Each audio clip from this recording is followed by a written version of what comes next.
Chapitre 8. Les choses se compliquent. Belombre, le lendemain de la représentation, tira Blasius à part et, desserrant les cordons d'une longue bourse de cuir, en fit couler dans sa main, comme d'une corne d'abondance, 100 belles pistoles qu'il rangea en pile à la grande admiration du pédant, qui restait contemplatif devant ce trésor étalé, roulant des yeux pleins de lubricité métallique. Avec un geste superbe, Belombre enleva les pistoles d'un seul coup et les plaqua dans la paume de son vieil ami. « Tu penses bien, dit-il, que je ne déploie pas cette monnaie pour irriter et titiller les convoitises à la mode de Tantale. Prends cet argent sans scrupule. Je te le donne ou te le prête, si tes fiertés se hérissent à l'idée de recevoir un régal d'un ancien camarade. L'argent est le nerf de la guerre, de l'amour et du théâtre. D'ailleurs, ces pièces, étant faites pour rouler, vu qu'elles sont rondes, s'ennuient de rester couchées à plat dans l'ombre de cette escarcelle où, à la longue, elles se couvriraient de barbe, rouille et fongosité. Ici, je ne dépense rien. Vivante à la rustique, et tétant à la mamelle de la terre, nourrice des humains. Donc cette somme ne me fera pas faute. » Ne trouvant rien à répondre à cette rhétorique, Blasius empocha les pistoles et donna une cordiale accolade à Belombre. L'œil vairon du pédant brillait plus que de coutume entre ses paupières clignotantes. La lumière s'y baignait dans une larme, et les efforts que le vieil histrion faisait pour retenir cette perle de reconnaissance imprimaient à ses sourcils en broussailles les mouvements les plus comiques. Tantôt il remontait jusqu'au milieu du front parmi un reflux de rides plissées, tantôt il s'abaissait presque jusqu'à voiler le regard. Ces manœuvres n'empêchèrent cependant pas la larme de se détacher et de rouler le long d'un nez chauffé aux rouges cerises par les libations de la veille, sur la paroi duquel elle s'évapora. Décidément, le vent de mauvaise fortune qui soufflait sur la troupe avait changé. La recette de la représentation, jointe aux pistoles de Belombre, formait un total assez rondelet, car aux victuailles se trouvait mêlée une certaine quantité de monnaie, et le chariot de Thespis, si dénué naguère, était maintenant grassement avitaillé. Pour ne pas faire les choses à demi, le généreux Belombre prêta aux comédiens 2 robustes chevaux de labour, harnachés fort proprement, avec colliers peinturlurés et clarinets de grelots, qui tintinabulaient le plus agréablement du monde au pas ferme et régulier de ces braves bêtes. Nos comédiens réconfortés et gaillards firent donc à Poitiers une entrée non pas si magnifique que celle d'Alexandre en Babylone, mais assez majestueuse encore. Le garçon qui devait ramener les chevaux se tenait à leur tête et modérait leur allure, car ils hâtaient le pas, subodorant de loin le chaud parfum de l'écurie. À travers les rues tortueuses de la ville, sur le pavé raboteux, les roues grondaient, les fers sonnaient, avec un bruit gai qui attirait le monde aux fenêtres et devant la porte de l'auberge. Pour se faire ouvrir, le conducteur exécuta une joyeuse mousquetade de coups de fouet, à laquelle les bêtes répondirent par de brusques frissons qui mirent en branle le carillon de leurs sonnettes. Cela ne ressemblait pas à la façon piteuse, misérable et furtive dont les comédiens abordaient naguère les plus maussades bouchons. Aussi l'hôtelier des armes de France comprit-il à ce triomphant vacarme que les nouveaux venus avaient de l'argent, et courut-il lui-même ouvrir à 2 bâtons la porte charretière. L'hôtel des armes de France était la plus belle auberge de Poitiers, et celle où s'arrêtaient volontiers les voyageurs bien nés et riches. La cour où pénétra le chariot avait fort bon air. Des bâtiments très propres l'entouraient, ornés sur les 4 façades d'un balcon couvert ou corridor en applique, et soutenus par des potences de fer, disposition commode, permettant d'accéder aux chambres dont les fenêtres prenaient jour à l'extérieur et facilitant le service des laquais. Au fond de la cour, une arcade s'ouvrait, donnant passage sur les communs, cuisines, écuries et hangars. Un air de prospérité régnait sur tout cela. Récemment crépis, les murailles égayaient l'œil, le bois des rampes, les balustres des galeries n'avaient pas un grain de poussière. Les tuiles neuves, dont les cannelures conservaient encore quelques minces filets de neige, brillaient gaiement au soleil d'hiver avec leur teinte d'un rouge vif. Des cheminées montaient en spirale des fumées de bon augure. Au bas du perron, son bonnet à la main, se tenait l'aubergiste, gaillard de vaste corpulence, faisant l'éloge de sa cuisine par les 3 plis de son menton, et celui de son cellier par la belle teinte pourpre de sa face, qui semblait frotter de mûr comme le masque de Silène, ce bon ivrogne, précepteur de Bacchus. Un sourire qui allait de l'une à l'autre oreille ballonnait ses grasses joues et rapetissait ses yeux narquois, dont l'angle externe disparaissait dans une patte d'oie de rides facétieuses. Il était si frais, si gras, si vermeil, si ragoûtant, si bien à point, qu'il donnait envie de le mettre à la broche et de le manger arrosé de son propre jus. Quand il vit le tyran qu'il connaissait de longue date et savait bonne paye, sa belle humeur redoubla, car les comédiens attirent du monde, et les jeunes gens de la ville se mettent en dépenses de collations, festins, soupers et autres régals pour traiter les actrices et gagner les bonnes grâces de ces coquettes par friandises, vins fins, dragées, confitures et telles menues délicatesses. Quelle bonne chance vous amène, seigneur Hérode, dit l'hôtelier. Il y a longtemps qu'on ne vous a vu aux armes de France. C'est vrai, répondit le tyran, mais il ne faut pas toujours faire ces singeries sur la même place. Les spectateurs finissent par connaître tous vos tours et les exécuteraient eux-mêmes. Un peu d'absence est nécessaire. L'oublier vaut le neuf. Y a-t-il en ce moment beaucoup de noblesse à Poitiers? Beaucoup, seigneur Hérode. Les chasses sont finies, et l'on ne sait que faire. On ne peut pas toujours manger et boire, vous aurez du monde. Alors, dit le tyran, faites apporter les clés de 7 ou 8 chambres, ôtez de la broche 3 ou 4 chapons, retirez de derrière les fagots une douzaine de bouteilles de ce petit vin que vous savez, et répandez par la ville ce bruit, que l'illustre troupe du seigneur Hérode est débarqué aux armes de France avec un nouveau répertoire, se proposant de donner plusieurs représentations. Pendant que le tyran et l'aubergiste dialoguaient de la sorte, les comédiens étaient descendus de voiture. Des valets s'emparèrent de leurs bagages et les portèrent aux chambres désignées. Celle d'Isabelle se trouva un peu écartée des autres, les plus proches se trouvant occupées. Cet éloignement ne déplut point à cette pudique jeune personne, qu'embarrassait parfois cette promiscuité bohémienne à quoi force la vie errante des comédiens. Bientôt, toute la ville, grâce à la faconde de maître Billaud, sut que des comédiens étaient arrivés, qui devaient jouer les pièces des plus beaux esprits du temps, aussi bien qu'à Paris, sinon mieux. Les muguets et les raffinés s'informèrent de la beauté des actrices, en retroussant le bout de leurs moustaches avec un air de gloire et de fatuité parfaitement ridicule. Billaud leur faisait, en les accompagnant de grimaces significatives, des réponses discrètes et mystérieuses, propres à tourner la cervelle et à enrager la curiosité de ces jeunes veaux. Isabelle avait fait ranger ses hardes sur les planches de l'armoire, qui formaient, avec un lit à pente, une table à pied tors, 2 fauteuils et un coffre à bois, le mobilier de sa chambre, vaqua à ses soins de toilette qui nécessitent pour une jeune femme délicate et soignée de sa personne une longue route accomplie en compagnie d'hommes. Elle déploya ses longs cheveux plus fins que soie, les démêla, les peigna, y versa quelques gouttes d'essence à la bergamote, et les rattacha avec des nonpareils bleus, couleur bien séante à son teint de rose pâle. Puis elle changea de linge. Qui l'eût vue ainsi aurait cru apercevoir une nymphe de Diane s'apprêtant, ses vêtements déposés sur la rive, à mettre le pied dans l'eau, en quelque vallon bocager de la Grèce. Mais ce ne fut qu'un éclair. Sur sa blanche nudité s'abattit subitement un jaloux nuage de toile, car Isabelle était chaste et pudibonde, même en la solitude. Ensuite elle revêtut une robe grise ornée d'agréments bleus, et se regardant au miroir, elle sourit de ce sourire que s'accorde la femme la moins coquette qui se trouve à son avantage. Sous l'influence d'une température plus douce, la neige avait fondu, et il n'en restait de traces que dans les endroits exposés au nord. Un rayon de soleil brillait. Isabelle ne put résister à la tentation d'ouvrir la fenêtre et de mettre un peu son joli nez dehors pour examiner la vue qu'on découvrait de sa chambre, fantaisie d'autant plus innocente que la croisée donnait sur une ruelle déserte, formée d'un côté par l'auberge et de l'autre par un long mur de jardin que dépassaient les cimes dépouillées des arbres. Le regard plongeait dans le jardin, et pouvait y suivre le dessin d'un parterre marqué par des ramages de buis. Au fond s'élevait un hôtel dont les murailles noircies attestaient l'ancienneté. 2 cavaliers s'y promenaient le long d'une charmille, jeunes tous deux et de bonne mine, mais non égaux de condition, à voir la déférence dont l'un faisait montre à l'endroit de l'autre, se tenant un peu en arrière et cédant le haut de l'allée toutes les fois qu'il fallait revenir sur ses pas. En ce couple amical, le premier était Oreste et le second Pylade. Oreste, donnons-lui ce nom, puisque nous ne connaissons pas encore le véritable, pouvait avoir de 20 à 22 ans. Il avait le teint pâle, les yeux et les cheveux fort noirs. Son pourpoint de velours tanné faisait valoir sa taille souple et svelte. Un manteau court de même couleur et de même étoffe que le pourpoint bordé d'un triple galon d'or lui pendait de l'épaule, retenu par une ganse dont les glands retombaient sur la poitrine.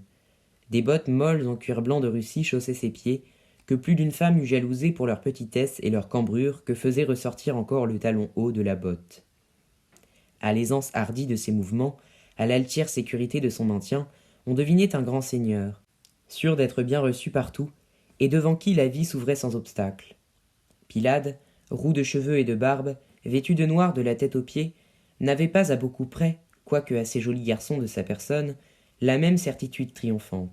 « Je te dis, mon cher, que Corisande m'assomme, fit Oreste en se retournant au bout de l'allée et continuant une conversation commencée avant qu'Isabelle n'eût ouvert la fenêtre. Je lui ai fait défendre ma porte, et je vais lui renvoyer son portrait aussi maussade que sa personne, avec ses lettres plus ennuyeuses encore que sa conversation. Cependant, Corisande vous aime, objecta timidement Pylade. Qu'est-ce que cela me fait si je ne l'aime point répliqua Oreste avec une sorte d'emportement. Il s'agit bien de cela. Dois-je la charité d'amour à toutes les pécores et donzelles qui ont la fantaisie de s'en amourer de moi? Je suis trop bon. Je me laisse aller à ses yeux de carpe pâmée, à ses pleurnicheries, à ses soupirs, à ses jérémiades, et je finis par être embéguiné, tout en maugréant de ma débonnareté et couardise.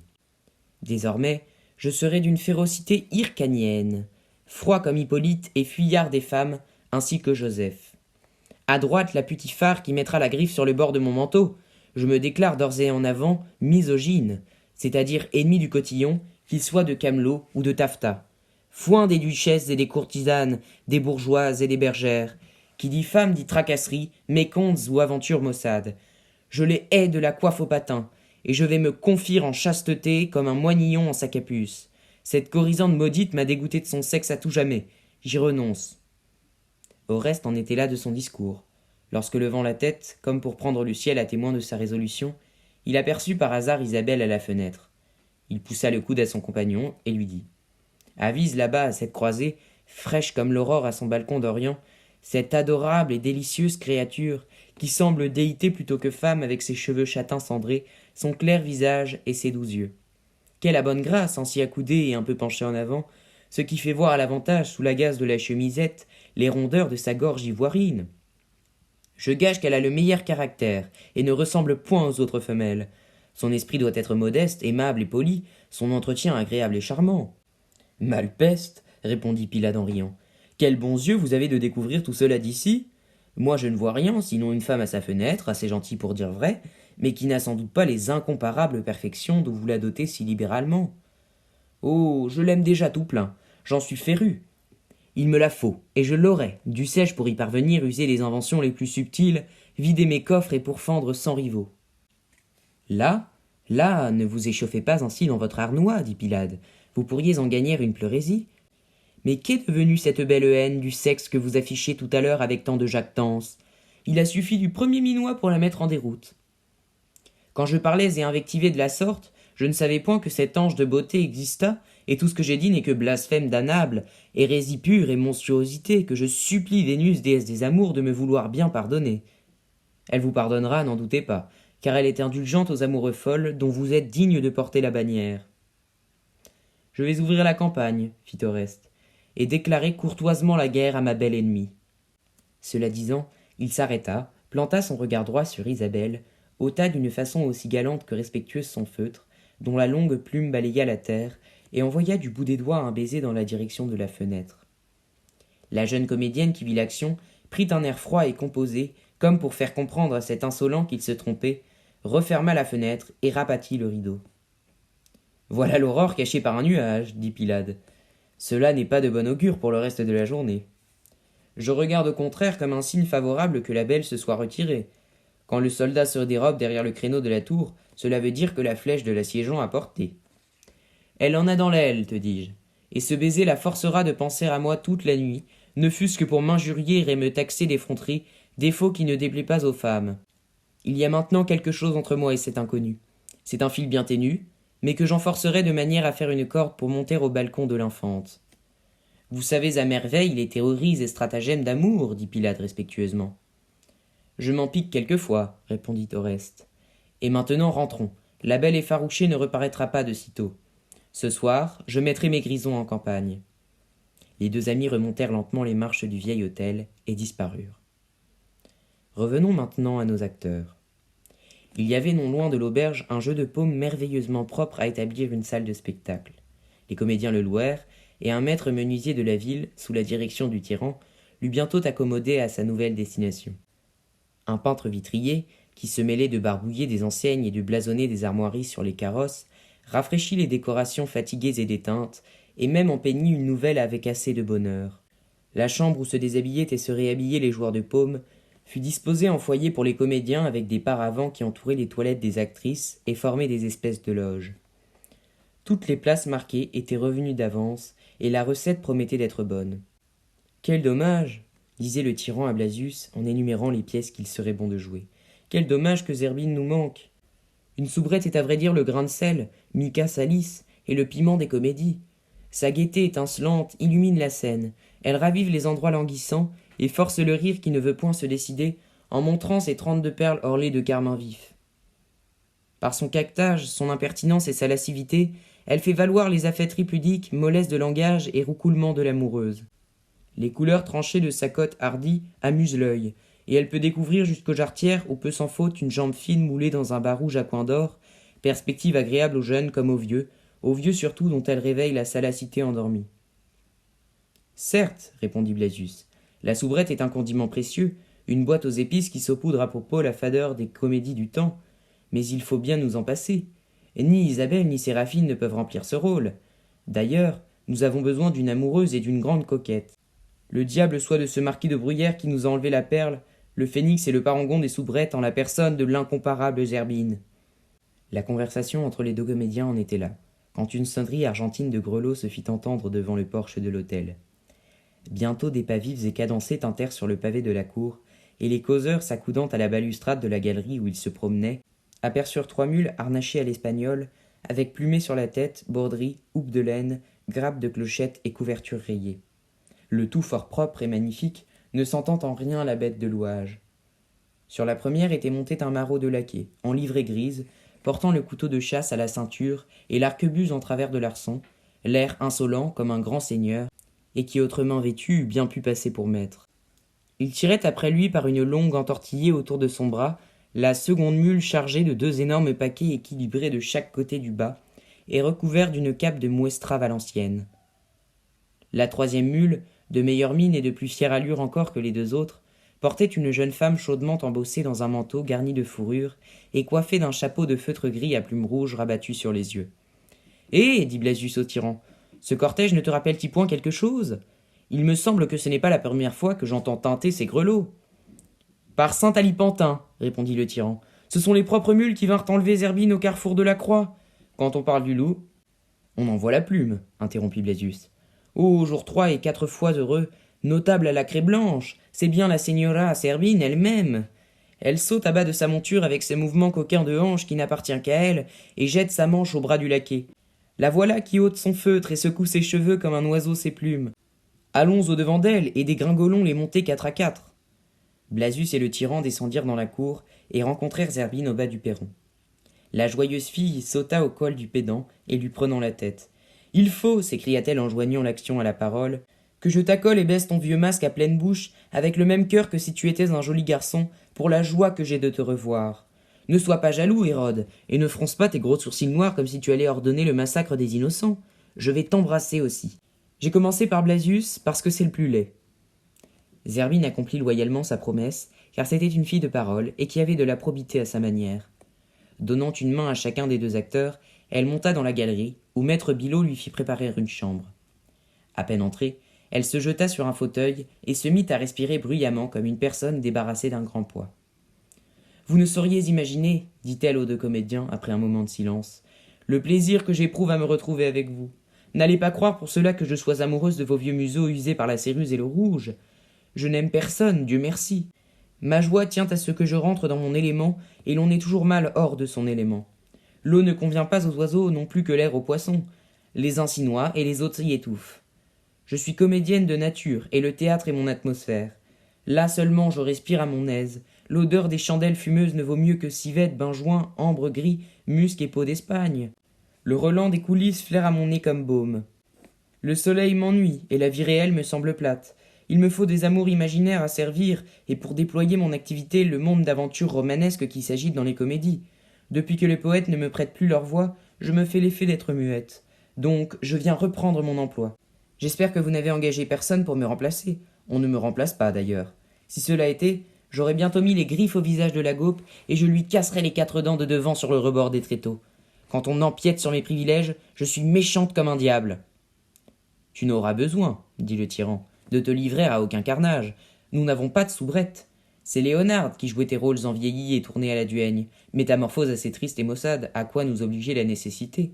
Si par quelqu'un de ces onguents magiques dont parle Apulée tu t'étais mué tout à l'heure en oiseau et fusses venu, te posant au bord du toit, écouter la conversation que je tenais avec Blasius, il te serait arrivé cette chose rare pour les absents, d'entendre ton éloge sur le mode lyrique, pindarique et dithyrambique. À la bonne heure, répondit Zerbine. Je vois que vous êtes toujours les bons compagnons d'autrefois et que votre petite Zerbinette vous manquait. Des garçons d'auberge entrèrent dans la chambre et y déposèrent des paquets, des boîtes, des valises, dont la comédienne fit la revue et qu'elle ouvrit en présence de ses deux camarades avec plusieurs petites clés massées dans un anneau d'argent. C'étaient de belles nippes, du fin linge, des guipures, des dentelles, des bijoux, des pièces de velours et du satin de la Chine, tout un trousseau aussi galant que riche. Il y avait en outre un sac de polon, large, lourd, bourré de pécunes jusqu'à la gueule, dont Zerbine dénoua les cordons et qu'elle fit ruisseler sur la table. On eût dit le pactole monnayé. La soubrette plongeait ses petites mains brunes dans le tas d'or, comme une vanneuse dans un tas de blé, en soulevait ce que pouvaient contenir ses paumes réunies en coupe, puis les ouvrait et laissait retomber les louises en plus brillantes, plus épaisses que celles dont fut séduite Danaé, fille d'Acrise, en sa tour d'airain. Les yeux de Zerbine scintillaient d'un éclat aussi vif que celui des pièces d'or. Ses narines se dilataient et un rire nerveux découvrait ses dents blanches. « Séraphine crèverait de malrage si elle me voyait tant d'argent, dit la soubrette à Hérode et à Blasius. Je vous le montre pour vous prouver que ce n'est pas la misère qui me ramène au bercail, mais le pur amour de l'art. Quant à vous, mes vieux, si vous êtes bas percés, plongez vos pattes là-dedans et prenez-en tant que vos 5 doigts en pourront tenir, et même mettez-y le pouce à la mode d'Allemagne. » Les comédiens la remercièrent de sa générosité, affirmant qu'ils n'avaient besoin de rien. « Eh bien, dit Zerbine, ce sera pour une autre fois. Je vous le garderai en ma cassette comme fidèle trésorière. »« Tu as donc abandonné ce pauvre marquis, dit Blasius d'un air de componction, car tu n'es pas de celle qu'on délaisse. Le rôle d'Ariane ne te va point, mais bien celui de Circé. C'était pourtant un magnifique seigneur, bien fait de sa personne, ayant l'air de la cour, spirituel et digne en tout point d'être aimé plus longtemps. Mon intention, répondit Zerbine, est bien de le garder comme une bague à mon doigt et le plus précieux joyau de mon écrin. Je ne l'abandonne nullement, et si je l'ai quitté, c'est afin qu'il me suivît. Fugax, c'est quax, fugax, reprit le pédant. Ces 4 mots latins à consonance cabalistique, qui semblent un coassement de batracien emprunté à la comédie des grenouilles du sieur Aristophane, poète athénien, contiennent la moelle des théories amoureuses et peuvent servir de règle de conduite pour le sexe tant viril que féminin. Et que chante ton latin, vieux pédant, fit Zerbine. Tu as négligé de le translater en français, oubliant que tout le monde n'a pas été comme toi régent de collège et distributeur de férules. On le pourrait traduire, répondit Blasius, par 2 carmes ou versiculés en cette teneur. Fuyez, on vous suivra, suivez, on vous fuira. Voilà, dit Zerbine en riant, de la vraie poésie pour la flûte à l'oignon et les cornets en pâte sucrée qu'on enfonce dans les biscuits. Cela doit aller sur l'air de Robin et Robine. Et la folle créature se mit à chanter les vers du pédant à pleine gorge, d'une voix si claire, si argentine et si perlée, que c'était plaisir de l'entendre. Elle accompagnait son chant de mine tellement expressive, tantôt riante, tantôt fâchée, qu'on croyait voir la poursuite et la retraite de 2 amants, l'un enflammé, l'autre dédaigneux. Quand elle eut bien lâché la bride à sa folâtrerie, elle se rasséréna et devint sérieuse. « Écoutez mon histoire. Le marquis m'avait fait conduire par ce valet et ce garçon de mule qui me vinrent prendre au carrefour de la Croix un petit castel ou pavillon de chasse qu'il possède en un de ses bois, fort retiré et difficile à découvrir, à moins de savoir qu'il existe, car une noire rangée de sapins le masque. C'est là que ce bon seigneur va faire la débauche avec quelques amis francs compagnons. On y peut crier taupe et masse, sans que personne vous entende, autre qu'un vieux domestique qui renouvelle les flacons. C'est là aussi qu'il abrite ses amours et fantaisies galantes. Il s'y trouve un appartement fort propre tapissé en verdure de Flandre, meublé d'un lit à l'antiquaille, mais large, moelleux, bien garni de coussins et rideaux. D'une toilette dressée où ne manque rien de ce qui est nécessaire à une femme, fût-elle duchesse, peigne, éponge, flacon d'essence, opiat, boîte à mouches, pommade pour les lèvres, pâte d'amande, de fauteuils, chaises et pliants rembourrés à souhait, et d'un tapis turc si épais qu'on peut tomber partout sans se faire mal. Ce retraite occupe mystérieusement le second étage du pavillon. Je dis mystérieusement car du dehors il est impossible d'en soupçonner les magnificences.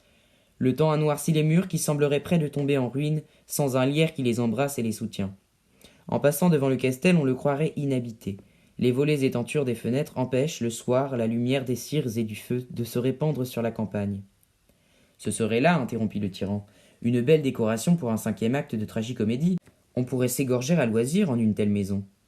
L'habitude des rôles tragiques, dit Zerbine, te rembrunit l'imagination. C'est au contraire un logis fort joyeux, car le marquis n'est rien moins que féroce. Poursuis ton récit, Zerbine, dit Blasius avec un geste d'impatience. Quand j'arrivai près de ce manoir sauvage, continua Zerbin, je ne pus me défendre d'une certaine appréhension. Je n'avais pas à craindre pour ma vertu, mais j'eus un instant l'idée que le marquis voulait me claquemurer là dans une espèce d'oubliette, d'où il me tirerait de temps à autre, au gré de son caprice. Je n'ai aucun goût pour les donjons à soupiraux grillés et ne souffrirai pas la captivité, même pour être sultane favorite de sa hautesse le grand seigneur, mais je me dis, je suis soubrette de mon métier et j'ai en ma vie tant fait évader d'Isabelle, de Léonore et de Doralis, que je saurais bien trouver une ruse pour m'échapper moi-même, si toutefois on me veut retenir. Il serait beau qu'un jaloux fît Zerbine prisonnière. J'entrai donc bravement et fus surprise de la plus agréable manière du monde, en voyant que ce logis refrogné qui faisait la grimace aux passants souriait aux hôtes. Délabrement en dehors, luxe en dedans. Un bon feu flambait dans la cheminée. Des bougies roses reflétaient leurs clartés au miroir des appliques, et sur la table avec force cristaux, argenteries et flacons, un souper aussi abondant que délicat était servi. Au bord du lit, négligemment jetés, des pièces d'étoffe frippaient dans leurs plis des reflets de lumière. Des bijoux posés sur la toilette, bracelets, colliers, pendants d'oreilles, lançaient de folles bluettes et de brusques sentiments d'or. Je me sentais tout à fait rassuré. Une jeune paysanne, soulevant la portière, vint m'offrir ses services et me débarrassa de mon habit de voyage pour m'en faire prendre un plus convenable, qui se trouvait tout préparé dans la garde-robe. Bientôt arriva le marquis. Il me trouva charmante en mon déshabillé de taffetas flambé de blanc et de cerises, et il jura que vraiment il m'aimait à la folie. Nous soupâmes, et quoi qu'il en coûte à ma modestie, je dois avouer que je fus éblouissante. Je me sentais en esprit du diable, les saillies me jaillissaient, les rencontres me venaient, parmi d'étincelantes fusées de rire. C'était un entrain, une verve, une furie joyeuse qu'on n'imagine pas. Il y avait de quoi faire danser les morts et flamber les cendres du vieux roi Priam. Le marquis ébloui, fasciné, enivré, m'appelait tantôt ange et tantôt démon. Il me proposait de tuer sa femme et de m'épouser. Le cher homme, il l'aurait fait comme il le disait, mais je ne voulus point, disant que ces tueries étaient choses fades, bourgeoises et communes. Je ne crois pas que Laïs, la belle Imparia et madame Vanosa, qui fut maîtresse d'un pape, aient jamais plus galamment égayé une médianoche. Ce fut ainsi pendant plusieurs jours. Peu à peu, cependant, le marquis devint rêveur. Il semblait chercher quelque chose dont il ne se rendait pas compte et qui lui manquait. Il fit quelques courses à cheval, et même, il invita 2 ou 3 amis comme pour se distraire. Le sachant vaniteux, je m'attifai à mon avantage et redoublai de gentillesse, grâces et minauderies, devant ces hobereaux qui jamais ne s'étaient trouvés à pareille fête. Au dessert, me faisant des castagnettes avec une assiette de porcelaine de Chine cassée, j'exécutai une sarabande si folle, si lascive, si enragée, qu'elle eût damné un saint. C'étaient des bras pâmés au-dessus de la tête, des jambes luisant comme un éclair dans le tourbillon des jupes, des hanches plus frétillantes que vif argent, des reins cambrés à toucher le parquet des épaules, une gorge qui battait la campagne, le tout incendie de regards et de sourires à mettre le feu à une salle si jamais je pouvais danser un tel pas sur un théâtre. Le marquis rayonnait en sa gloire, fier comme un roi, d'avoir une pareille maîtresse. Mais le lendemain, il fut morne, languissant, désœuvré. J'essayai de mes philtres les plus forts, hélas. Il n'avait plus de puissance sur lui. Cet état paraissait l'étonner lui-même. Parfois il me regardait fort attentivement, comme étudiant soumettrait la ressemblance d'une autre personne. M'aurait-il prise, pensais-je, pour servir de corps à un souvenir et lui rappellerais-je un amour perdu? Non, me répondais-je, ces fantaisies mélancoliques ne sont pas dans sa nature. De telles rêvasseries conviennent aux bilieux hypocondriaques, et non point à ces joyeux qui ont la joue vermeille et l'oreille rouge. N'était-ce point satiété, dit Blasius, car d'ambroisie même on se dégoûte et les vieux viennent manger sur terre le pain bis des humains. Apprenez, monsieur le sot, répondit Zerbin en donnant une petite tape sur les doigts du pédant, qu'on n'est jamais las de moi, vous me l'avez dit tout à l'heure. Pardonne-moi, Zerbin, et dis-nous ce qui fantasiait l'humeur de monsieur le marquis. Je grille de l'apprendre. Enfin, reprit la soubrette, à force d'y rêver, je compris ce qui chagrinait le marquis dans son bonheur, et je découvris quel était le pli de rose dont soupirait ce sybarite sur sa couche de volupté. Il avait la femme, mais il regrettait la comédienne.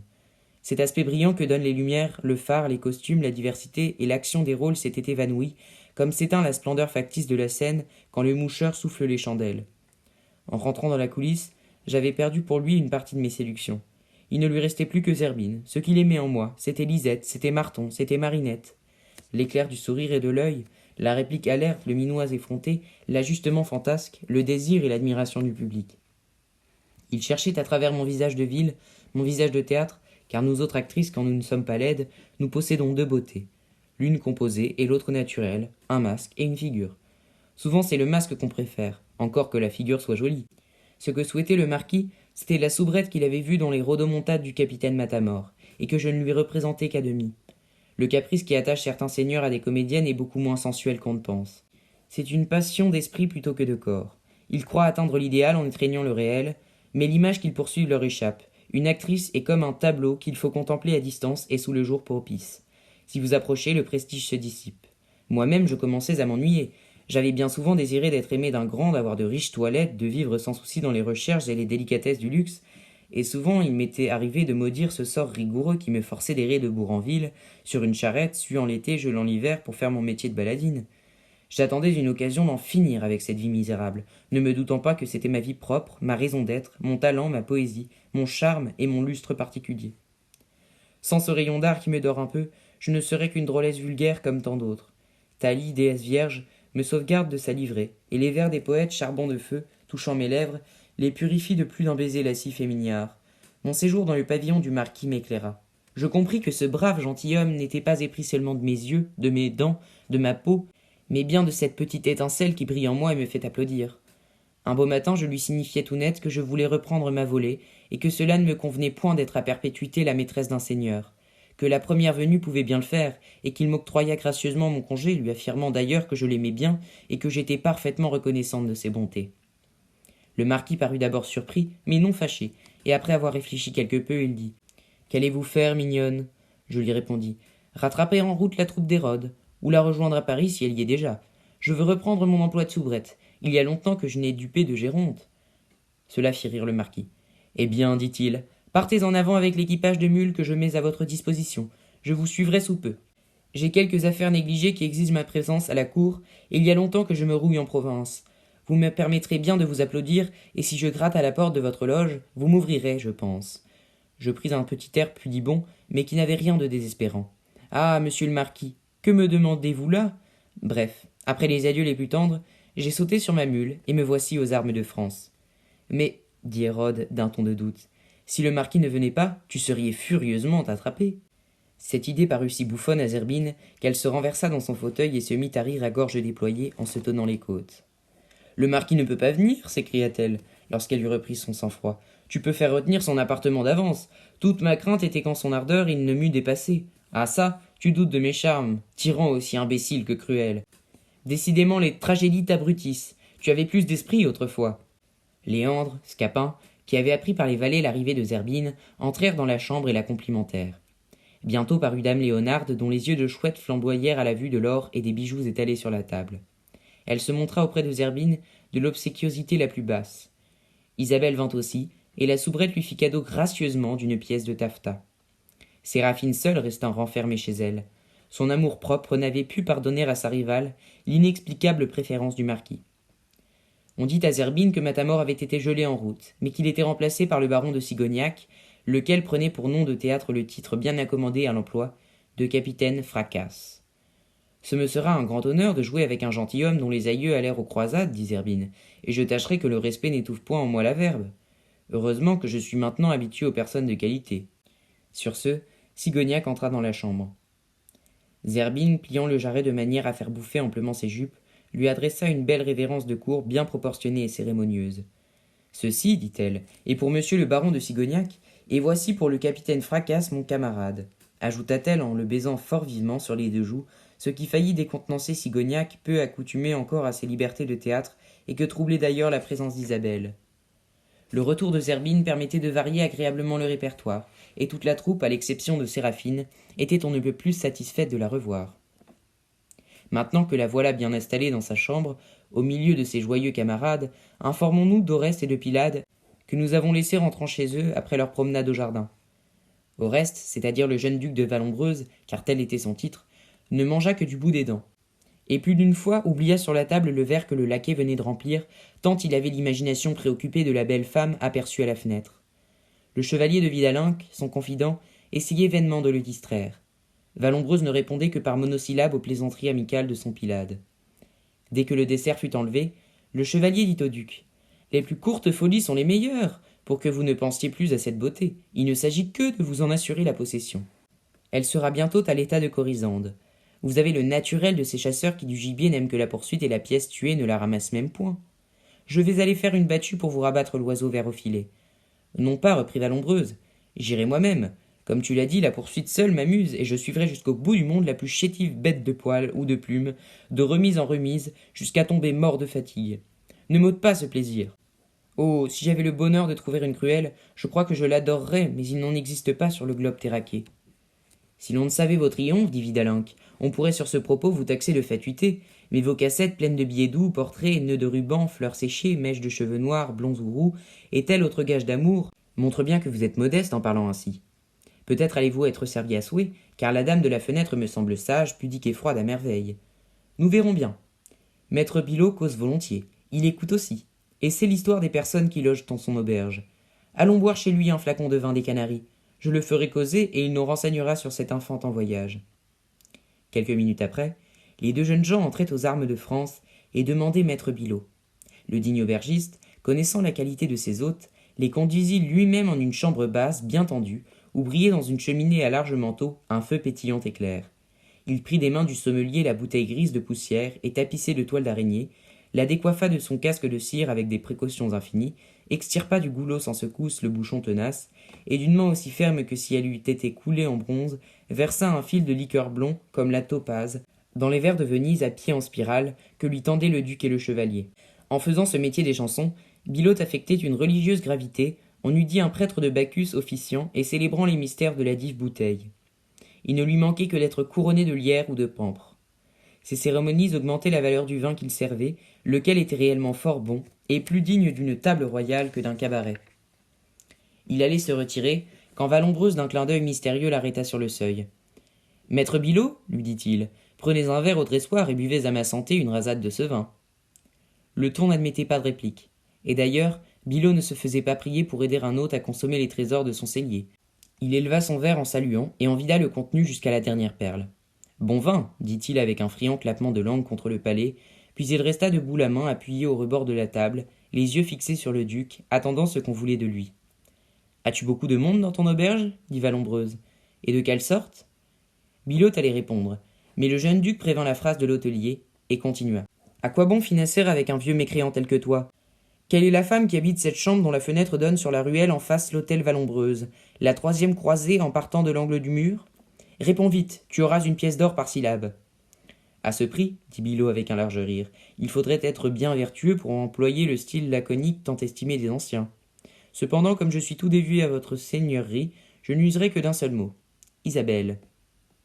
Isabelle, nom charmante et romanesque, dit Vallombreuse, mais n'use pas de cette sobriété lacédémonienne. Sois prolixe et raconte-moi par le menu tout ce que tu sais de cette infante. Je vais me conforter aux ordres de sa seigneurie, répondit maître Bilot en s'inclinant. Mon cellier, ma cuisine, ma langue sont à sa disposition. Isabelle est une comédienne, qui appartient à la troupe du seigneur Hérode, présentement logée à l'hôtel des Armes de France. Une comédienne, dit le jeune duc avec un air de désappointement, je l'aurais plutôt prise à sa mine discrète et réservée pour une dame de qualité, aux bourgeoises cossues que pour une baladine errante. On peut s'y tromper, continua Bilot. La demoiselle a des façons fort décentes. Elle joue le rôle d'ingénue au théâtre et le continue à la ville. Sa vertu, quoique fort exposée, car elle est jolie, n'a reçu aucune brèche et aurait le droit de se coiffer du chapeau virginal. Nul ne sait mieux éconduire un galant par une politesse exacte et glacée qui ne laisse pas d'espoir. Ceci me plaît, fit Vallombreuse. Je ne hais rien en tant que ces facilités trop ouvertes et ces places qui battent la chamade, demandant à capituler devant même qu'on ait donné l'assaut. Il en faudra plus d'un pour emporter cette citadelle, dit Bilot, quoique vous soyez un hardi et brillant capitaine peu habitué à rencontrer de résistance, d'autant qu'elle est gardée par la sentinelle vigilante d'un pudique amour. Elle a donc un amant, cette sage Isabelle s'écria le jeune duc d'un ton à la fois triomphant et dépité, car d'une part il ne croyait guère à la vertu des femmes, et de l'autre cela le contrariait d'apprendre qu'il avait un rival. J'ai dit amour et non pas amant, continua l'aubergiste avec une respectueuse insistance. Ce n'est pas la même chose. Votre seigneurie est trop experte en matière de galanterie pour ne point apprécier cette différence, bien qu'elle ait l'air subtile. Une femme qui a un amant peut en avoir deux, comme dit la chanson. Mais une femme qui a un amour est impossible, ou du moins fort malaisée à vaincre. Elle possède ce que vous lui offrez. Tu raisonnes là-dessus, dit Vallombreuse, comme si tu eusses étudié les cours d'amour et les sonnets de Pétrarque. Je ne te croyais docte qu'en fait de sauce et de vin. Et quel est l'objet de cette platonique tendresse? Un comédien de la troupe, répondit Bilot, que j'imaginerais volontiers engagé par Amourette, car il ne me semble pas avoir les allures d'un histrion vulgaire. Eh bien, dit le chevalier Vidalinck à son ami, vous devez être content. Voilà des obstacles imprévus qui se présentent. Une comédienne vertueuse, cela ne se rencontre pas tous les jours, et c'est affaire à vous. Cela vous reposera des grandes dames et des courtisanes. Tu es sûr, continua le jeune duc poursuivant sa pensée, que cette chaste Isabelle n'accorde aucune privauté à ce fat que je déteste déjà de toute mon âme? On voit que vous ne la connaissez point, reprit maître Bilot. C'est une hermine qui aimerait mieux courir qu'avoir une tache en son blanc pelage. Quand la comédie exige des embrassades, on la voit rougir à travers son fard, et parfois s'essuyer la joue avec le dos de la main. Vive les beautés altières, farouches et rebelles au montoir, s'écria le duc. Je la cravacherai si bien qu'il faudra qu'elle prenne le pas, l'amble, le trot, le galop, et fasse toutes les courbettes à ma volonté. Vous n'en obtiendrez rien de cette manière, monsieur le duc. Permettez-moi de vous le dire, fit maître Bilot, en faisant un salut empreint de la plus profonde humilité, comme il convient à un inférieur qui contredit un supérieur séparé de lui par tant de degrés de l'échelle sociale. Si je lui envoyais dans un bel étui de chagrin des pendeloques à grosses perles, un collier d'or à plusieurs rangs avec fermoir en pierrerie, un bracelet en forme de serpent ayant de gros rubis balais pour yeux, elle vous enverrait toutes ses richesses en répondant que vous la prenez sans doute pour une autre. Elle n'est point intéressée, comme la plupart de ses compagnes, et ses yeux, chose rare pour une femme, ne s'allument pas au feu de la joaillerie. Elle regarde les diamants, les mieux enchâssés comme si c'était nèfles sur paille. Que voilà un étrange et fantasque échantillon de sexe féminin, dit le duc de Vallombreuse un peu étonné. Sans doute, elle veut par ses semblants de sagesse se faire épouser de ce maraud, lequel doit être abondamment pourvu de bien. Le caprice prend quelquefois à ces créatures de faire souche d'honnêtes gens et de s'asseoir aux assemblées parmi les prudes femmes, l'œil baissé sur la modestie, avec un air de sainte nitouche. Eh bien, épousez-la, fit Vidalin en riant. S'il n'y a pas d'autre moyen. Ce titre de duchesse humanise les plus revêches. Tout beau, reprit Vallombreuse. N'allons pas si vite en besogne. Il faut d'abord parlementer. Cherchons pour aborder la belle quelques stratagèmes qui ne l'effarouchent pas trop. Cela est plus facile que de s'en faire aimer, dit maître Bilot. Il y a ce soir au jeu de paume répétition de la pièce qu'on doit jouer demain. Quelques amateurs de la ville seront admis, et vous n'avez qu'à vous nommer pour que la porte s'ouvre à 2 battants devant vous. D'ailleurs, j'en toucherai 2 mots au seigneur Hérode, qui est fort de mes amis et n'a rien à me refuser. Mais, selon ma petite science, vous auriez mieux fait d'adresser vos vœux à mademoiselle Séraphine, qui n'est pas moins jolie qu'Isabelle et dont la vanité se fût pâmée de plaisir à cette recherche.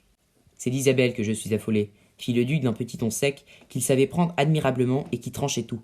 D'Isabelle et non d'une autre, maître Bilot, et, plongeant la main dans sa poche, il répandit négligemment sur la table une assez longue traînée de pièces d'or. Payez-vous de votre bouteille et gardez le reste de la monnaie. L'hôtelier ramassa les louis avec componction et les fit glisser l'un après l'autre au feu de son escarcelle. Les 2 gentilshommes se levèrent, enfoncèrent leurs feutres jusqu'aux sourcils, jetèrent leurs manteaux sur le coin de leur épaule et quittèrent la salle. Vallombreuse fit plusieurs tours dans la ruelle, levant le nez chaque fois qu'il passait devant la bienheureuse fenêtre, mais ce fut peine perdue. Isabelle, désormais sur ses gardes, ne se montra point. Le rideau était baissé, et l'on eût pu croire qu'il n'y avait personne dans la chambre. Las de faire le pied de grue dans cette ruelle déserte fort rafraîchie du vent de bise, posture à laquelle il n'était pas accoutumé, le duc de Vallombreuse se lassa bientôt, d'une attente vaine, et reprit le chemin de sa demeure, maugréant contre l'impertinence pruderie de cette Pecque assez assurée, pour faire languir ainsi un duc jeune et bien fait. Il pensa même avec quelque complaisance à cette bonne corisande naguère si dédaignée, mais l'amour-propre bientôt lui dit à l'oreille qu'il n'aurait qu'à paraître pour triompher comme César. Quant au rival, s'il le gênait trop, il le supprimerait au moyen de quelques estaffières ou coupe-jarrets à gages, la dignité ne permettant pas de se commettre avec un pareil drôle.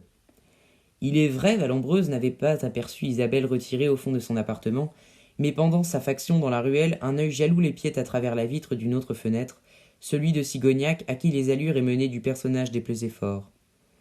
10 fois le baron fut tenté de descendre et d'attaquer le galant l'épée haute, mais il se contint. Il n'y avait rien d'assez formel dans l'action de se promener le long d'une muraille pour justifier une semblable agression qu'on eût taxée de folle et ridicule. L'éclat en eût pu nuire à la renommée d'Isabelle, toute innocente de ses regards levés en haut toujours au même endroit. Il se promit toutefois de surveiller de près le galantin et en grava les traits dans sa mémoire pour le reconnaître quand besoin serait. Hérode avait choisi pour la représentation du lendemain, annoncée et tambourinée par toute la ville, Ligue d'Amon et Lydia sous la ressemblance, tragicomédie d'un certain Georges de Scudéry, gentilhomme qui, après avoir servi aux gardes françaises, quittait l'épée pour la plume et ne se servait pas moins bien de l'une que de l'autre, et les rodomontades du capitaine Fracasse, où Sigognac devait débuter devant un véritable public, n'ayant encore joué que pour les veaux, les bêtes à cornes et les paysans, dans la grange de Belombre. Tous les comédiens étaient fort affairés à apprendre leur rôle. La pièce du sieur de Scudéry étant nouvellement mise en lumière, ils ne la connaissaient point. Rêveurs et brochant des babines comme singes, disant leurs pattes nôtres, ils se promenaient sur la galerie, tantôt marmottant, tantôt poussant de grands éclats de voix. Qui les eût vus les eût pris pour gens forcenés et hors de sens. Ils s'arrêtaient tout court, puis repartaient à grands pas, agitant les bras comme moulins démanchés. Léandre surtout, qui devait jouer Ligue d'Amon, cherchait des poses, essayait des effets, et se démenait comme un diable dans un bénitier. Il comptait sur ce rôle pour réaliser son rêve d'inspirer de l'amour à une grande dame, et prendre sa revanche des coups de bâton reçus au château de Bruyères, coup de bâton qui lui était resté plus longtemps encore sur le cœur que sur le dos. Ce rôle d'amant langoureux et transi, poussant les beaux sentiments au pied d'une inhumaine, envers d'un assez bon tour, prêtait à des clins d'yeux, à des soupirs, à des pâleurs et à toutes sortes d'affaîtries attendrissantes, à quoi excellait principalement le sieur Léandre, un des meilleurs amoureux de la province, malgré ses prétentions et ses ridicules. Sigognac, dont Blasius s'était institué le professeur, étudiait dans sa chambre avec le vieux comédien et se façonnait à cet art difficile du théâtre. Le type qu'il représentait par son caractère extravagamment outré s'éloignait du naturel, et cependant il fallait que sous l'exagération on sentît la vérité et qu'on démêlât l'homme à travers le fantoche. Blasius lui donnait des conseils en ce sens, et lui enseignait à commencer par un ton simple et vrai, pour arriver à des intonations bizarres, ou bien à rentrer dans la diction ordinaire après des cris de pamplume et vifs, car il n'est personnage si affecté qu'il le soit toujours. D'ailleurs, cette inégalité est le propre des lunatiques et des voyers de cervelle. Elle existe aussi dans leurs gestes détraqués qui ne concordent pas exactement au sens des paroles, des accords dont l'artiste habile peut tirer les effets comiques. Blasius était d'avis que Sigognac prit le demi-masque, c'est-à-dire cachant le front et le nez pour garder la tradition de la figure et mêler sur son visage le fantasque au réel, grand avantage en ces sortes de rôles moitié faux, moitié vrais, caricature générale de l'humanité dont elle ne se fâche point comme d'un portrait. Entre les mains d'un comédien vulgaire, un tel rôle peut n'être qu'une plate bouffonnade propre à divertir la canaille et à faire hausser les épaules aux honnêtes gens, mais un acteur de mérite peut y introduire des traits de naturel et représentant mieux la vie que s'ils étaient concertés. L'idée du demi-masque souriait assez à Sigognac. Le masque lui assurait l'incognito et lui donnait le courage d'affronter la foule. Ce mince carton lui faisait l'effet d'un aume à visière baissée à travers laquelle il parlerait d'une voix de fantôme. Car le visage est la personne même, le corps n'a pas de nom, et la face cachée ne se peut connaître. Cet arrangement conciliait le respect de ses aïeux et les nécessités de sa position. Il ne s'exposait plus devant les chandelles d'une façon matérielle et directe.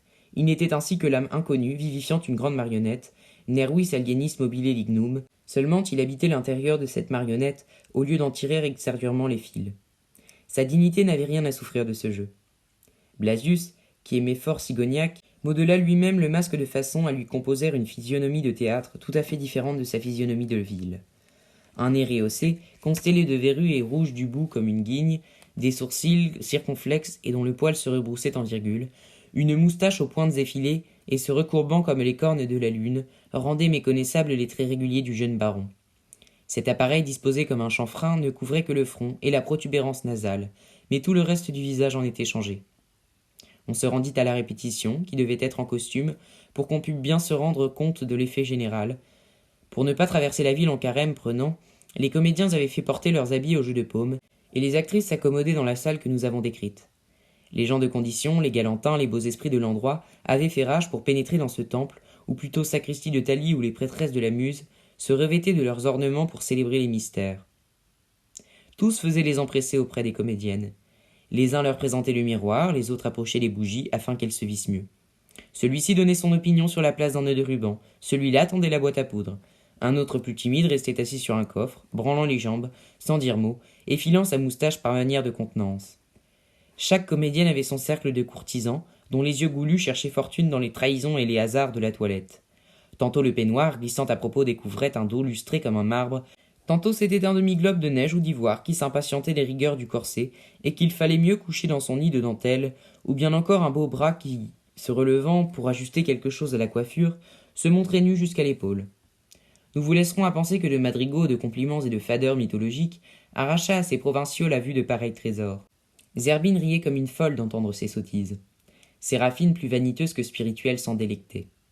Isabelle ne les écoutait point, et sous les yeux de tous ces hommes s'arrangeait avec modestie, refusant d'un ton poli, mais froid, les offres de service de ces messieurs. Vallombreuse, suivie de son ami Vidalinck, n'avait eu garde de manquer cette occasion de voir Isabelle. Il la trouva plus jolie encore de près que de loin, et sa passion s'en accrut d'autant. Ce jeune duc s'était adonisé pour la circonstance, et de fait il était admirablement beau. Il portait un magnifique costume de satin blanc, bouillonné et relevé d'agréments et de nœuds de cerises, attachés par des ferrets de diamants. Des flots de linge fin et de dentelle débordaient les manches du pourpoint. Une riche écharpe en toile d'argent soutenait l'épée. Un feutre blanc à plumes incarnadines se balançait à la main emprisonné dans un gant à la frangipane. Ses cheveux noirs et longs, frisés en minces boucles, se contournaient le long de ses joues d'un ovale parfait et en faisaient valoir la chaude pâleur. Sous sa fine moustache, ses lèvres brillaient rouges comme des grenades, et ses yeux étincelaient entre deux épaisses franges de cils. Son col blanc et rond comme une colonne de marbre supportait fièrement sa tête et sortait dégagé d'un rabat en point de Venise, du plus grand prix. Cependant, il y avait quelque chose de déplaisant dans toute cette perfection. Ces traits si fins, si purs, si nobles étaient déparés par une expression anti-humaine, si l'on peut employer ce terme. Évidemment, les douleurs et les plaisirs des hommes ne touchaient que fort peu le porteur de ce visage implacablement beau. Il devait se croire et se croyait en effet d'une espèce particulière. Valombreux s'était placé silencieusement près de la toilette d'Isabelle, son bras appuyé sur le cadre du miroir de manière à ce que les yeux de la comédienne, obligés de consulter la glace à chaque minute, dussent souvent le rencontrer. C'était une manœuvre savante et de bonne tactique amoureuse qui eût réussi, sans doute, avec tout autre que notre ingénu. Il voulait, avant de parler, frapper un coup par sa beauté, sa mine altière et sa magnificence. Isabelle, qui avait reconnu le jeune audacieux de la ruelle et que ce regard d'une ardeur impérieuse gênait, gardait la plus extrême réserve et ne détournait pas sa vue du miroir. Elle ne semblait pas s'être aperçue qu'il y avait devant elle planté un des plus beaux seigneurs de la France. Mais c'était une singulière fille qu'Isabelle. Ennuyée de cette pause, Vallombreuse prit son parti brusquement et dit à la comédienne « N'est-ce pas vous, mademoiselle, qui jouez Sylvie dans la pièce de Lycdamon et Lydias de monsieur de Scudéry ?»« Oui, monsieur, répondit Isabelle, qui ne pouvait se soustraire à cette question habilement banale. Jamais rôle n'aurait été mieux rempli, continua Vallombreuse. S'il est mauvais, vous le rendrez bon. S'il est bon, vous le ferez excellent. Heureux les poètes qui confient leur vers à ces belles lèvres. Ces vagues compliments ne sortaient pas des galanteries que les gens, qui ont de la politesse, adressent d'habitude aux comédiennes, et Isabelle dut les accepter en remerciant le duc d'une faible inclination de tête. Sigognac ayant, avec l'aide de Blasius, achevé de s'habiller en la logette du jeu de paume réservé aux comédiens, rentra dans la chambre des actrices pour attendre que la répétition commençât. Il était masqué et avait déjà bouclé le ceinturon de la grande rapière à lourde coquille, terminée par une toile d'araignée, héritage du pauvre Matamor. Sa cape écarlate déchiquetée en barbe d'écrevisse flottait bizarrement sur ses épaules, et le bout de l'épée en relevait le bord.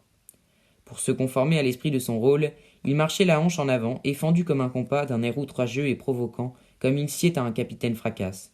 « Vous êtes vraiment très bien, lui dit Isabelle, qu'il vint saluer, et jamais capitaine espagnol n'eut mine plus superbement arrogante. » Le duc de Vallombreuse toisa avec la plus dédaigneuse hauteur ce nouveau venu, à qui la jeune comédienne parlait d'un ton si doux. « Voilà apparemment le faquin dont on la prétend amoureuse, se dit-il à lui-même, tout enfilé de dépit, car il ne concevait point qu'une femme pût hésiter un instant entre le jeune et splendide duc de Vallombreuse et ce ridicule histrion. Au reste, il fit semblant de ne pas s'apercevoir que Sigognac fût là. Il ne comptait pas plus sa présence que celle d'un meuble. Pour lui, ce n'était pas un homme, mais une chose, et il agissait devant le baron avec la même liberté que s'il eût été seul, couvant Isabelle de ses regards enflammés qui s'arrêtaient sur une naissance de gorge laissée à découvert par l'échancrure de la chemisette. Isabelle, confuse, se sentait rougir malgré elle, sous ce regard insolemment fixe, chaud comme un jet de plomb fondu, et elle se hâtait de terminer sa toilette pour s'y dérober, d'autant plus qu'elle voyait la main de Sigognac, furieux, se crisper convulsivement sur le pommeau de sa rapière. Elle se posa une mouche au coin de la lèvre et fit mine de se lever pour passer sur le théâtre, car le tyran, avec sa voix de taureau, avait déjà crié plusieurs fois. « Mesdemoiselles, êtes-vous prête ?»« Permettez, mademoiselle, dit le duc, vous oubliez de mettre une assassine. » Et Vallombreuse, plongeant un doigt dans la boîte à mouches posée sur la toilette, en retira une petite étoile de taffetas noir.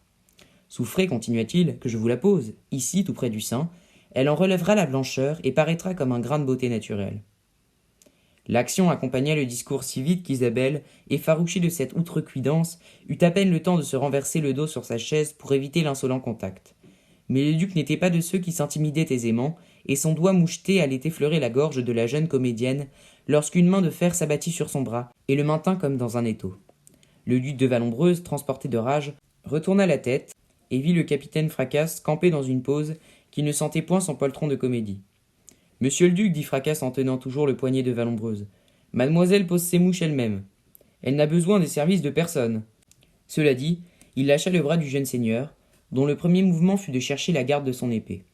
En ce moment, Vallombreuse, malgré sa beauté, avait une tête plus horrible et formidable que celle de Méduse. Une pâleur affreuse couvrait son visage, ses noirs sourcils s'abaissaient sur ses yeux injectés de sang. La pourpre de ses lèvres prenait une couleur violette et blanchissait l'écume, ses narines palpitaient comme aspirant le carnage. Il s'élança vers Sigognac, qui ne rompit pas d'une semelle, attendant l'assaut. Mais tout à coup, il s'arrêta. Une réflexion soudaine éteignit, comme une douche glacée, sa bouillante frénésie. Ses traits se remirent en place, les couleurs naturelles lui revinrent, il avait complètement repris possession de lui-même, et son visage exprimait le dédain le plus glacial, le mépris le plus suprême qu'une créature humaine puisse témoigner à une autre. Il venait de penser que son adversaire n'était pas né, et qu'il avait failli se commettre avec un histrion. Tout son orgueil nobiliaire se révoltait à cette idée. L'insulte partie de si bas ne pouvait l'atteindre. Se bat-on avec la boue qui vous éclabousse? Cependant, il n'était pas dans sa nature de laisser une offense impunie d'où qu'elle vint, et se rapprochant de Sigognac, il lui dit « Drôle, je te ferai rompre les os par mes laquais !» « Prenez garde, monseigneur, répondit Sigognac du ton le plus tranquille, et de l'air le plus détaché du monde. Prenez garde, j'ai les os durs et les bâtons s'y briseront comme verre. Je ne reçois de volée que dans les comédies. Quelque insolent que tu sois, maraud, je ne te ferai pas l'honneur de te battre moi-même. C'est une ambition qui passe tes mérites, dit Vallombreuse. C'est ce que nous verrons, monsieur le duc, répliqua Sigognac. Peut-être bien, ayant moins de fierté, vous battrai-je de mes propres mains. Je ne réponds pas à un masque, fit le duc en prenant le bras de Vidalin qui s'était rapproché. Je vous montrerai mon visage, duc, en lieu et en temps opportun, reprit Sigognac, et je crois qu'il vous sera plus désagréable encore que mon faux nez. Mais brisons-la. Aussi bien j'entends la sonnette qui tinte, et je courrai risque en tardant davantage de manquer mon entrée. Les comédiens admiraient son courage, mais, connaissant la qualité du baron, ne s'en étonnaient pas comme les autres spectateurs de cette scène interdits d'une telle audace. L'émotion d'Isabelle avait été si vive que le phare lui en était tombé, et que Zerbine, voyant la pâleur mortelle qui les couvrait, avait été obligée de lui mettre un pied de rouge sur les joues. À peine pouvait-elle se tenir sur ses jambes, et si la soubrette ne lui eût soutenu le coude, elle aurait piqué du nez sur les planches en entrant en scène. Être l'occasion d'une querelle était profondément désagréable à la douce, bonne et modeste Isabelle, qui ne redoutait rien tant que le bruit et l'éclat qui se font autour d'une femme, la réputation y perdant toujours.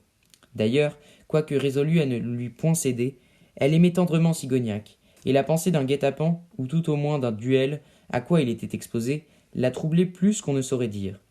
Malgré cet incident, la répétition marcha son train, les émotions réelles de la vie ne pouvant distraire les comédiens de leur passion fictive. Isabelle même joua très bien, quoiqu'elle eût le cœur plein de soucis. Quant à Fracasse, excité par la querelle, il se montra étincelant de verve. Zerbine se surpassa. Chacun de ses mots soulevait des rires et des battements de mains prolongés. Du coin de l'orchestre partait avant tous les autres un applaudissement qui ne cessait que le dernier et dont la persistance enthousiaste finit par attirer l'attention de Zerbine. La soubrette, feignant un jeu de scène, s'avança près des chandelles, allongea le col avec un mouvement d'oiseau curieux qui passe sa tête entre deux feuilles, plongea le regard dans la salle et découvrit le marquis de Bruyères, tout rouge de satisfaction et dont les yeux pétillants de désir flambaient comme des escarboucles. Il avait retrouvé la Lisette, la Marton, la Sméraldine de son rêve. Il était aux anges. « Monsieur le marquis est arrivé, » dit tout bas Zerbine à Eulasius, qui jouait Pandolphe.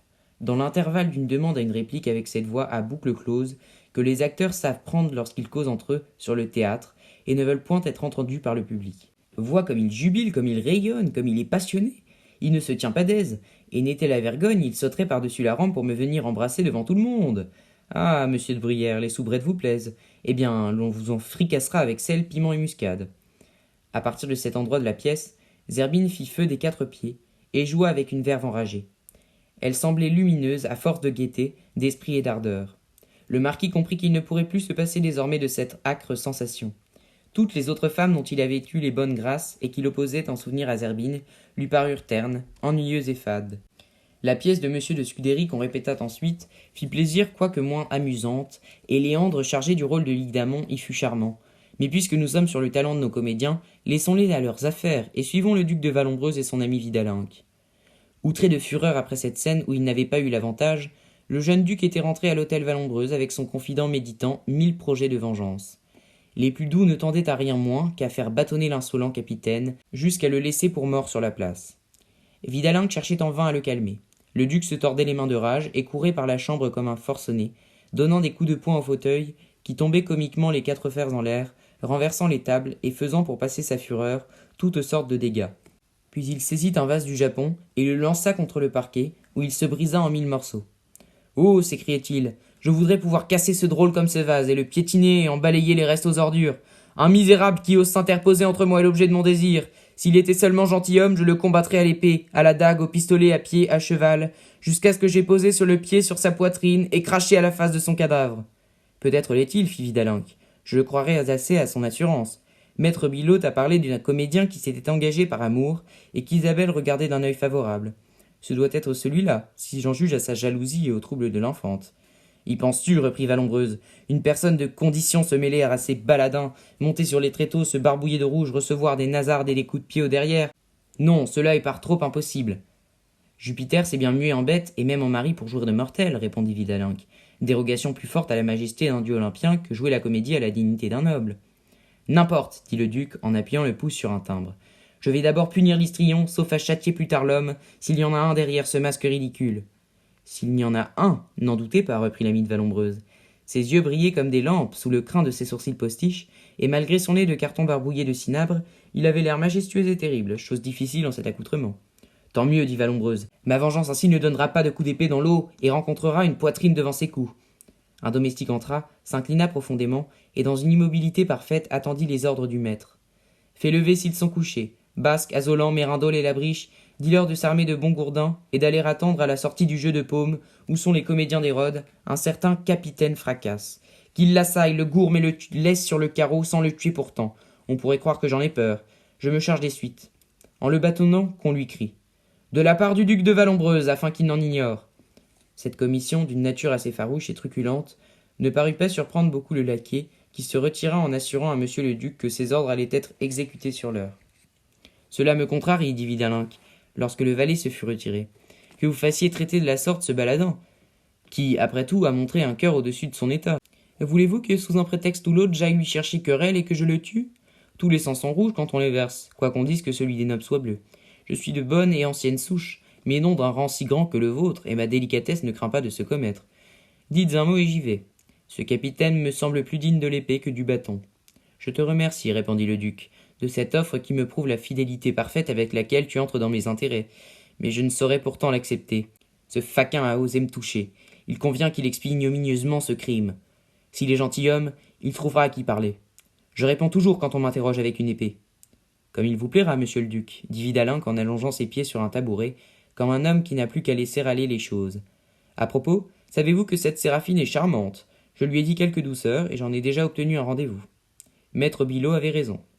Le duc et son ami, retombant dans le silence, attendirent le retour des estaffiers.